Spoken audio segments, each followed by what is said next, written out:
Good afternoon, everyone, and welcome to Bases Blitzes Bs. I'm Angelo Gioio, alongside me, Zion Candelario, and welcome back. We're going to be discussing the most recent stuff in MAC basketball, football, and baseball. So we'll just jump right into it. Zion, we're going to start off Iona this week. They're headed on Thursday to the MAC championship to play Sacred Heart. What do you think's going to happen, and what do you think about a potential matchup later with Merrimack? I think this is a good team overall. I think they're they had their midseason struggles, but now they're really hitting their peak. Like Jarrell said in his press conference, I believe like after the Ryder game, they're finally hitting that stride. I think now is when they really need to make that push. I like how he's playing Matt Reed now. He's playing more guys. I think it's gonna be a good game against Sacred Heart. They're lethal on the threes. They're a 3-point shooting team. If they could stop that, play the offense that they've normally been playing, defend that three ball, they're gonna be. I think it'll be a great game, and they'll face Merrimack second round. Yeah, I agree with you. I think we're going to take care of business against Sacred Heart. Again, we don't talk about basketball really in the show. We don't talk about MAC basketball on the show, but we decided, you know what, MAC championship coming up. It's March. What a time in Right. the sports world. We got to discuss it. What a time to be a Gale. Hopefully, we pull through against Sacred Heart. I think we have a chance against Merrimack. I mean, we've played close against them in both the games that we've played this year. But yeah, I'm excited to see that. I think we can make a chance to. I think we got a chance to go a little far in this MAC tourney, MAC championship. But now we're just gonna go on to the NFL Combine. The Combine happened this week. Is there any guys that really stuck out to you? Like, whoa, like I would like to see my team draft them. I Okay. know who you're gonna talk about. All right. Besides Sonny Styles, right? Sonny Styles was the man of the combine. He was so lethal for a linebacker to come up and do that. He ran a great 40. He ran a great. He did. He did the six corner drills. All of that, he was dominating. Even like everything, he was spot on. Besides him, a lot of guys didn't partake. Tate was impressive. He ran a 4.4, 4.5. Cardinal Tate. Carnell Tate for He his, ran he ran a 4.55, a 4.54. yeah, for his height, because he's like 6'5". So that was pretty impressive. Yeah. Makai Lemon did his thing. I was surprised with the guy from Tennessee, Brazel. He ran a 4.3. I'm a little skeptical on taking Tennessee wide receivers after the Hyatt like experiment, but that was pretty nice. And yeah, I didn't see much of the O line men. I was more on the wide receivers, running backs. Malik Washington ran a 4.33. Harbaugh's wants running backs. I don't know if he looks at him though. He's more into like K9 now, and Love. Yeah. Pretty interesting. I know you mentioned Sonny Styles to me. You actually mentioned Sonny Styles earlier in the week, and I was like, no way. The Giants should not even consider taking a linebacker at number 5 with the amount of holes on this roster. But I looked at some Sonny Styles tape. I watched Sonny Styles during the combine, and you're like, okay, there's a case to take him at 5. I mean, he's that good. I wouldn't take him over Downs.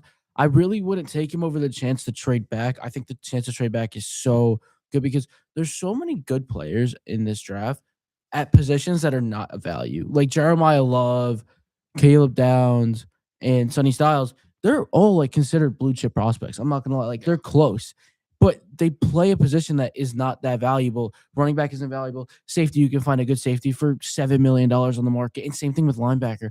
But they're so good. They're gonna all be all pros, I believe. So I wouldn't mind taking either one of them at 5 as a Giants fan. But I mean, yeah, like you mentioned, Sonny Styles was great. Taylor Green, also you could talk about as well. Obviously, we knew his measurables were crazy. But I would like to see him try and be a tight end. Don't waste bad athletes. You know, Richard Sherman, he went from receiver to corner. There's So been true. just don't waste terrible or don't waste bad athletes. Taylor Green could be that, and I think he's gonna go like in the early day 3 just because of his athleticism. Right. Like there's no case to take him off of his film in the first 2 rounds, but in the first even at all, like his film's pretty bad. I have a question for you. Talk about Jeremiah Love. I know you're a Notre Dame fan. Do you really see the Giants in the world taking him, or is that just bait or and smoke? They got a team to bite. I know that they want to back, and I love Jeremiah Love. Jeremiah Love is so good. If you paired Love with Scat, I think that's great. I personally, I talked to you about this before. I'm not as big of a fan of Scat as the rest of the Giants fans are. The Giants faithful love Cam Skattebo, and I like Scat. Don't get me wrong. Like I love the vibes he brings. I love his energy. I love his enthusiasm. But I don't think he's that good. I don't even think he's better than Tyrone Tracy. But that's more of a Ooh, that's more it's a hot of take. that is a hot take, but that's more of love to Tyrone Tracy. Tyrone Tracy's pretty underrated. I like Tracy a Okay. lot. Um, as a Giants fan, I don't really want to move off of our current running back duo. I would say our current running back duo is pretty good. Scatterboot and Tracy. You can't get much better than that right now without investing a lot. But if the Giants were to say go out, trade for like someone like DJ Moore, get a tight end, really address all the weapons around Jackson Dart and the offensive line, and then go out and get Jeremiah Love, I would not be opposed to that whatsoever. I don't know, bro. It's like, and I'm a Scott fan. I'm gonna say I like Scott. I even like Tracy. But like to waste that on a running back, it's just I don't know if the Giants are in a position to do that. Like KC is. But then you can say the same for linebacker. But You can say the same for Caleb Downs as well, because Right. Caleb Downs is a safety. The Giants have, I mean, they got to play Javon Holland. They're paying him. And I think he'll bounce back in some way. I don't think he'll be that great, but I think he'll be around average. Nubin's also pretty average. Nubin's pretty he's solid. a second round pick, so you have to play him. Yeah. So I think that all the players that they're looking at, they really can't take besides Sonny Styles, because they have no linebackers right now. Like Micah McFadden's the only one, and he's gonna be free agent. Obviously, they're gonna release Okereke. So I don't know. I think personally, I wouldn't mind Jeremiah Love right now. My one's still Downs. I still love Caleb Downs to New York. Two would be to trade back and then take someone like Shaquille. I think that's Shadiq. I don't know. That's how you pronounce his name, the Shadiq. Oregon tight end. Or number 3 would be probably Sonny Styles for Jeremiah Love right now for me. Or you take a receiver, kind of interesting, but I think I'd rather a receiver when you trade back. My top guy right now is Jordan Tyson from ASU. But yeah, I think there's a lot of interesting things the Giants can do in this draft. And I'm just excited to see what Harbaugh is going to do because, I mean, think he has the keys right now. It's not Shane. It's not anyone else. It's Harbaugh. And it all with the depends on keys. the offseason. Like if they sign Keenan Walker, if that's true, then it's like I really hope I don't see that, man.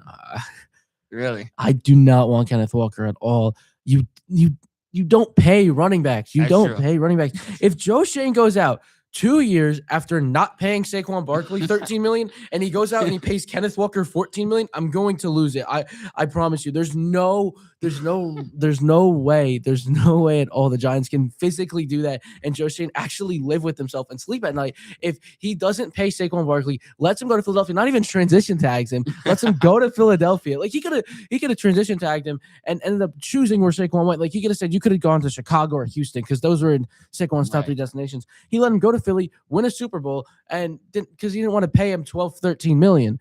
But if they go out and pay Kenneth Walker, obviously the market is different now than it was 2 years ago. But if they go out and pay Kenneth Walker 12, 13 million, that's insane. That is just ridiculous. And it just goes to show how much Joe Shane has no idea what he's doing. And he has no he has no ideology in terms of possession value. He just kind of goes with the flow. Like, oh, this sounds smart, so I'm going to go with it.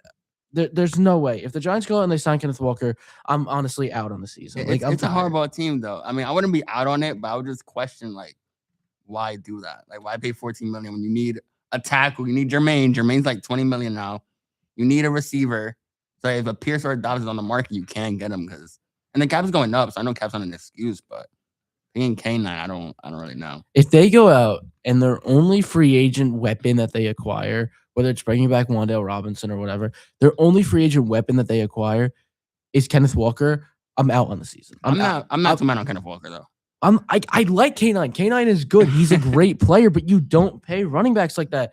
Like at all. Like it would make 0 sense, especially when you have good running backs. If the Giants needed like a home run hitter, then yeah, fine. But they have Tyrone Tracy. Their entire run game is just going to get better if they just improve the offensive line. And we know how good Jackson Dart is. Like we know how good Dart is running. If anything, he's a home run hitter with the ball as well. Like the Giants have one of the better run games in the league.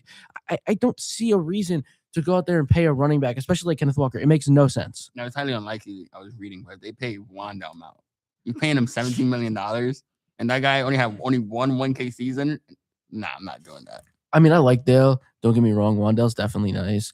He's a good safety blanket, but he's very replaceable. He's super replaceable. I think you can go out. You're not going to obviously get Wan'Dale's production with Calvin Austin because he doesn't consume that much like targets. Yeah. But you're going to get like similar production. You're going to get a similar player if you go and grab like Calvin Austin, and he's going to be like 4 million compared to Wan'Dale being 16. Like Wan'Dale's nice, but you don't really need like he had 92 catches and 1,000 yards. That's insane. 140, bro. He had 100 and 40 receptions. Oh wow! I thought Pierce had half of that and had the same amount of yards. I'm saying he's so replaceable. Yeah, but now kind of going. We're still. I mean, we're already talking about it. We'll talk about free agency a little more. What's like your favorite fit in this free agency? Like you look throughout the entire landscape of football. You know, is it Linderbaum? Like, what's your favorite fit in free agency, For the Giants, or just in general? Like, if you want to I, go out, say a fit that you really like. I wouldn't say Linderbaum for the Giants with the money he's asking for, but I'll say Wyatt Teller, For that the veteran Giants. guard. He's gonna ask for like 8 to 10 million. I would do that. I would do that. Yeah, I agree. I mean, the Giants, they definitely need to fill, they're going to release Runyon. We know that. Right. Or they're going to trade him. I think he's worth something. I think they can get like a 6 for him. I mean, maybe, I don't know, like decent guards are of value. So it's not like his contract's bad. It's just like we can't really afford it. But go out, get a guard. Yeah, I would agree with you. I really don't like Linderbaum for the Giants. I just don't think it makes sense to pay a center that kind of money. A center isn't. We talk about position of need. The center's not that valuable. Like JMS is an average center. Year 4, just run it back with him. He's fine. He'll be average. But yeah, that's pretty much all we have for football. Let's go on to the WBC. This Okay. week it starts March 5th. I'm super excited. Who do you have taken all the way? I got USA. I got USA taking it all the way. Yeah, they're the favorite. They're the favorite. They're the favorite, yeah. But like, I just don't see how, because DR is a better lineup wise, but their pitching is just so bad compared to. I would USA. disagree. I think the United States is a better lineup. Really? I mean, the United States have the 3 best position players in baseball. Well, they have the 3 best players in the AL. Okay. We can agree on that. Raleigh, Witt, Judge, by far. I mean, they're by far the 3 best players far and away in the AL. I think Witt is the best shortstop in the league. I think Raleigh's obviously the best catcher and Judge is the best right fielder. The only player that I think you can really put on the same tier as those guys in the DR is Soto. I don't think Tatis is on the same level as those guys. I agree, but I think their lineup 1 through 9 is better. Like, I think you could say AL has the better top 3 heavy hitters, but they do have Machado. They got Tatis. They got Julio. They got Tatis. They got Soto. I don't know. I see that lineup actually. Oh, they have Caminero too. They do have comment, but we have Schwarber, Harper. I'm surprised we didn't call Turner. Did you see that? Yeah, I'm surprised Turner That's insane. Trey Turner didn't get a call for the United States. But yeah, but we also have Gunnar. I like Gunnar a lot. Bregman's solid. I would take the United States lineup. Obviously, their pitching's a lot better, but their pitching now is very, very questionable. With Skubal only getting 1 start. Yeah. Skeens is going to get 2. Skeens is going to pitch the final game if he needs to. He said that. I'm all in on Paul Skeens. They just lost. Why am I blanking? Yeah, they lost this guy Joe Ryan. Yeah, they lost Joe Ryan and Ryan Yarbrough. That's hilarious. I love Ryan Yarbrough, but he's not Team USA good. I don't know why. Yeah, I'm surprised they didn't call somebody else or whatever. That's kind of insane. But yeah, I mean that's a lot. Any sleepers you got in the? Any sleepers? Mexico, yeah, they're the most common sleeper. But I mean, that outfield's nice. They got Duran, they got a Rosarena, they got Alec Thomas. Their outfield's really nice. They got a couple pitchers. They got Javier Assad. Their Mexico's looking pretty nice. They got a nice squad. Those are like the only 3 teams I see really dominating. Israel and Panama. All these other teams are really like bottom feeders. Great Britain is gonna get smoked. It's just poor Jazz. Jazz is. I love Jazz, but they're gonna get smoked. Have you seen what he's been saying about 50-50? Yeah, I have seen that. That's kind of like crazy. I don't think he's gonna get 50-50. I think he'll get 30-30 easily though. Yeah, I mean, if he stays healthy the entire year, I agree.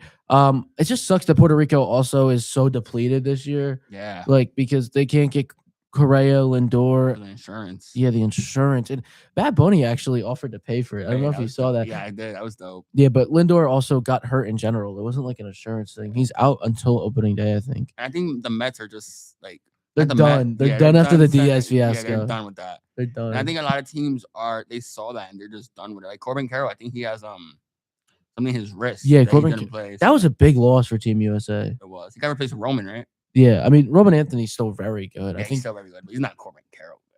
Yeah, but he can be. I mean, okay, yeah. I mean, I think personally, I wouldn't be surprised if Roman Anthony's like top 4 in AL MVP this year. Really? I think that highly of him. I think you put Judge 1. Okay. You put Witt 2, Raleigh 3, and then you go Roman Anthony number 4. I genuinely think he's gonna finish top four. And if those guys weren't so like Bobby Witt on a down year had a 8 F4. Judge, obviously last year, 11 F4. Raleigh, 9 F4. I think if those guys weren't like if he wasn't in the AL and he was in the I mean, the NL still is Otani, but I think he'd be the second best player in the NL next year. I'm being so serious. I think Roman Anthony's gonna be elite next year. You think he'll be better than Soto now? Yeah, I don't think Alonso doesn't play defense. Yeah, but his bat is ridiculous. So good. I completely agree. I love Soto's bat, and I'm not even saying this as a biased Yankee fan, but a negative 14 outs above average is just unplayable. Yeah. And I know he's gonna be in left field, so it might be a little different, but I don't know. And then kind of just we're gonna stick on that record predictions for baseball. Is there any team that you kind of think is a sleeper that like you kind of look at their over under win total like whoa, like I think I'm gonna be honest. The Oakland Athletics have a sneaky good lineup that if they could do 2 to 3 pitching additions that are not even great or elite, just average, they could be an 80-win team. Yeah. My sleeper team's the Pirates. You look at that Pirates. Wow, well, first off, you look at the rotation. It's interesting. They've got Skeens. Jared Jones isn't coming back yet. They got a couple guys in there, but then that lineup, they improved it a lot. They got Brandon Lowe from Tampa. They signed Ryan O'Hearn. They signed Marcell Ozuna. They signed Marcell Ozuna. That was funny. He's still a good Marcell Ozuna. Okay, I know Ozuna from the Braves. Funny, right. Hilarious, but he's still a good hitter. Like Marcell Ozuna is still a good player. They still have Brian Reynolds. Obviously, they still have O'Neal Cruz. I think he's the X factor. If O'Neal Cruz comes out and he's great, then what's a great O'Neal Cruz year to you though? Because he's hit or miss. I think good defense. I like him in center field. Good defense with I like him at center. He's so bad at center. I think he's got the potential because he's got the arm and the speed. Okay, so you're looking at upside. Like you think he has the entire offseason in center field. I think he's gonna improve. Give him like a slightly above average defense with a 130 WRC plus, 125. That's fair. I think he can do that. But yeah, I wouldn't be surprised. It's actually funny right now. I think Baseball Savant has the Pirates making the playoffs. Wow. I wouldn't be opposed. I don't think that's put money on that. I'm not gonna put money on it by any means, but I don't think that's that crazy. Like I don't think the Pirates think about it because their division's very bad. The division's not good. They have the Cubs, Cardinals aren't gonna be good. The Brewers, I mean, they just got worse. And then the Reds are kind of interesting. The Reds are pretty good. Yeah, the Reds are interesting. They're kind of good. But man, I don't know. I really like the Pirates this year. That's kind of my sleeper team. The Marlins, I think they could also be kind of Royals-like in the sense of from 2024, not last year's Royals. When the Royals went to the DS, I think that they're pretty decent. They got so much young guys, Stowers. I also like the Nationals a little bit. I just think that their prospects are really good. That division that they playing, like the Braves and Mets are gonna feast on them. So it's like that is true. That division is very good. The Braves, Mets, Phillies. Right, the Phillies too. Yeah, they're gonna also feast on them. Well, I mean, the Phillies didn't get better at all. They're just kind of staying put. I mean, I know they got rid of Castellanos, but they did nothing. They just kind of brought back Schwarber, and that's about it. And they lost Suarez to the Red Sox. Yeah, they did lose Ranger Suarez as well. I don't know. Any early World Series predictions? I have it being Yankees Dodgers. Same. Like I don't think anybody in the MLB is posing any threat. Maybe I could see Toronto making it back and facing the Dodgers. I just think this is the Dodgers league. I mean, the Dodgers are what KC is to football. Like everybody's trying to beat them. I think Dodgers are the same way. It's their league to run. They're just too damn good. Like who's stopping them? Yeah, I know. I mean, I think the Yankees are going to beat them. I don't know. I'm pretty biased. I mean, you can think I'm biased. I'm not. I look at it from an objective standpoint. The Yankees had the best best lineup in baseball last year. They had 7 hitters above a 125 WRC plus. That's basically unheard of. The Yankees had the best lineup in baseball last year. They're running it back with the same lineup. Plus, they're getting Cole back. I think Ryan Weathers is going to be great. I think their bullpen's going to significantly improve. They were the unluckiest team in baseball, and they're running it back. That's smart. I think Ben Rice is going to be a top 5 first baseman in the league. I think Jazz Chisholm, he's not going to do what he says, but I think he's a very potential 40-40 candidate. I think the Yankees are going to at least win the AL. I think they're by far the best team in the AL. Yeah, I think they'll win the AL. My thing with them is like when they played the Dodgers, they had a chance, and then Boone just pressed the wrong buttons. So it's even more than just the lineup. It's Boone, can I trust you? Like Nestor over Hill, that was one of the most biggest moronic decisions I've ever seen in my life. That was actually wild. Yeah, I mean, Nestor was out for like a month. Yeah, a month. He didn't pitch for like a month. But I don't hate Boone that much. I know it does sound kind of crazy, but as a Yankee fan, I'm not opposed to Boone. I think he's a great players manager, and that's like half the sport. Right. Now it's like if you're a good players manager, most of your decisions are analytically based. Okay. Besides the Nestor, I think that was just off a feel. Like I still like there was no Yeah. analytics that went behind the fact that Nestor should have been above Tim Hill because Tim Hill is just better than Nestor Cortez. Like in Right. terms of just in that moment as well. There was no like analytical decision that went into that. Um, but yeah, I don't hate Boone. I know obviously a lot of people don't like Boone, but Yeah. you're when you're the manager of the Yankees, you're gonna be disliked by a lot of people unless you're You see, like I don't like him, but I'm aware that anybody replace him with, I think the ceiling doesn't change. yeah, I don't think we get So better if like, we you know what I'm fire saying? Or Boone. we don't get worse when we fire him. Like, we'll stay the same. I think I they blame more Hal and like Cashman. Yeah, for I running blame more stuff. Howland Cashman. I think Cashman needs to go. The fact that even though I'm happy that they're running it back and I'm fine with it, the fact that they are running it back is kind of crazy. If they were running it back minus Grisham and then you added somebody, I think that would have been better. But I mean, I know they were in discussions with Corey Seager in the Yeah. offseason. That Like would you have been see, like ideal. I would have been fine with the outfield. I think it's just the infield shortstop. Volpe, you gave him 3 years already. He sucks. It's okay. Get rid of him. You know it's all right. Just bite the bullet. Say, look, I messed up, and then just get rid of him. Yeah, I mean, I listen. Cabby's cool, but he's a utility guy. I don't know why you can go to opening day with Jose Caballero as your opening day shortstop. You're the Yankees. You're the Yankees. You're not the Mets. You're not the Athletics. You're the Yankees. And going into opening day with Jose Caballero as your shortstop again, we talk about like a kid's dream is to be the shortstop for the New York Yeah. Yankees. The fact that the opening day shortstop for the New York Yankees is Jose Caballero is something that I don't think is talked about enough. I like Cabby. He's cool. He's a nice utility guy. You can play him all over the place. If he plays a couple games of shortstop, fine. But the fact that he's the opening day shortstop is insane to me. The fact that the Yankees didn't go out and put all their chips in the middle and get Corey Seager this offseason because he was available. He was available. Right, was. They CJ Abrams is available. No, but I'm saying Corey Seager because they Right. made the mistake already. They already made the mistake of choosing Volpe over Seager. Why would you do it again? They're still doing it. It makes no 'Cause they sense. can't evaluate talent, bro. They did the same thing with Velasquez, Troy Tulowitzki. The last great shortstop we had before Jeter, after Jeter was Didi, and Didi was okay at best. Yeah. So it's like, bro, you can't evaluate talent. You're blessed that you have the cap space and Aaron Judge that you win these games. Like you really cannot evaluate talent at all. Yeah, I You mean, have to buy it. Like it's sad. yeah. As a Yankee fan, I'm excited for the year. Like, I think it's still gonna be a fun year, but Oh yeah, definitely disappointed in what we've done so far. But that's gonna do it all for us at Bases, Blitzes, and BS. I'm Angelo Gioio. Alongside me is Candelario. We're signing off, and we'll see y'all in the next one. Sir, see ya.